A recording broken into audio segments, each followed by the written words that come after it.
Sir सारे जो CS executive के स्टूडेंट्स हैं जिन्होंने अभी दिसंबर 23 में एग्जाम्स दी, उनका एक कॉमन क्वेश्चन आ रहा है कि सर हम लोगों ने दिसंबर 23 में एक मॉड्यूल दिया है, दोनों मॉड्यूल की एग्जाम दी और या तो इनका एक ग्रुप क्लियर हो गया या फिर इनके दोनों ही ग्रुप्स बचे हुए हैं। सो क्वेश्चन ये है कि सर हम लोग should we switch to the new syllabus और जो एक ग्रुप रह गया है वो हम लोग न्यू सिलेबस के हिसाब से दें क्या। सो इसको ना दो अलग अलग कैटेगरीज में डिवाइड करते हैं। Let's first understand about a student जिसने एक मॉड्यूल ओल्ड सिलेबस के हिसाब से क्लियर कर लिया एंड नाउ इसका क्वेश्चन ये है कि सर मुझे सेकेंड मॉड्यूल न्यू सिलेबस के हिसाब से देना चाहिए नहीं देना चाहिए। यार मेरे हिसाब से it is absolutely not advisable. अगर आपका एक मॉड्यूल ओल्ड सिलेबस में क्लियर हो गया तो आपको दूसरा मॉड्यूल ओल्ड सिलेबस के हिसाब से ही देना चाहिए। अब इसके कुछ रीजंस है। पहला, अभी तक आपके जो प्रैक्टिकल सब्जेक्ट्स थे, सीएमए है, एफएसएम है, टैक्स है, ये सारे के सारे एमसीक्यू बेस्ड पेपर्स है।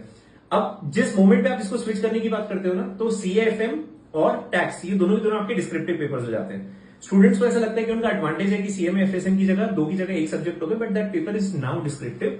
The way you have studied for old syllabus and the way now you are going to appear as per new syllabus is completely different.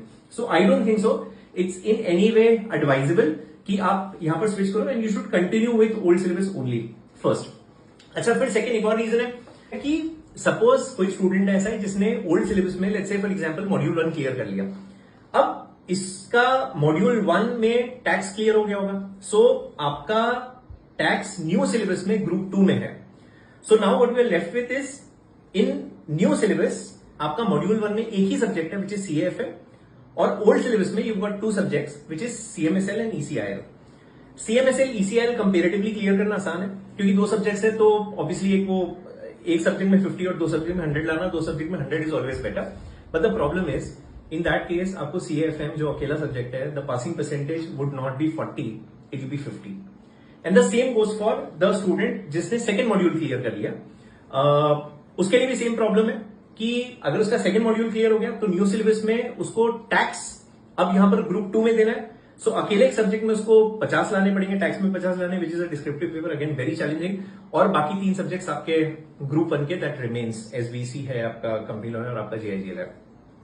सो यार ऐसे स्टूडेंट्स जिनका एक मॉड्यूल क्लियर होगा, it is absolutely not advisable that you even think of switching. आप old syllabus से ही continue करें। I understand it's your last attempt but it's still better. Second, अब दूसरा एक वो स्टूडेंट है जिसके दोनों मॉड्यूल्स क्लियर नहीं हो पाए फॉर सम रीजन। यार for you it absolutely make sense to write exams as per the new syllabus. अगर आप जून में एक मॉड्यूल दे रहे हो और दूसरा मॉड्यूल आप दिसंबर में देने की सोच रहे हो, अगर ऐसा कोई बच्चा है जो दोनों के दोनों मॉड्यूल्स जून में देने की क्षमता रखता है, again in that case you should continue with old. But अगर आप जून में एक ही मॉड्यूल देने वाले हो, then in that case it has to be as per new syllabus only. आपके लिए डेफिनेटली एक चैलेंज है कि पेपर आपका एमसीक्यू से डिस्क्रिप्टिव हो जाएगा, बट अगर it's a better challenge as compared to getting a 50 mark इधर इन सीएएफएम और टैक्स कि आपने एक ओल्ड में क्लियर कर लिया और दूसरा अब आप न्यू सिलेबस के हिसाब से दिसंबर में एग्जाम देने वाले हो। It is suicidal. So again to sum up, कोई भी स्टूडेंट जिसका एक मॉड्यूल क्लियर हो गया as per old syllabus, they should continue with old syllabus for the other module. अगर कोई ऐसा स्टूडेंट है जिसके दोनों मॉड्यूल्स रह गए, तो इन that case you should switch और आप एग्जाम न्यू सिलेबस के हिसाब से दें। लेकिन अगर ऐसा भी कोई बच्चा है जिसके दोनों मॉड्यूल्स रह गए और जून में दोनों मॉड्यूल देने की क्षमता रखता है, in that case you should still write your exams with the old syllabus only। यार और हम लोग इसमें डिटेल में बात करेंगे, probably in a day or two I'll come live on YouTube as well, और we'll have more detailed discussion of what is to be done, how to plan your studies at least next 2-3 महीने में हम लोगों को क्या करना है, we'll talk about it in detail। but as of now ये जो old और new का confusion है, I hope this video solves the purpose। thank you so much।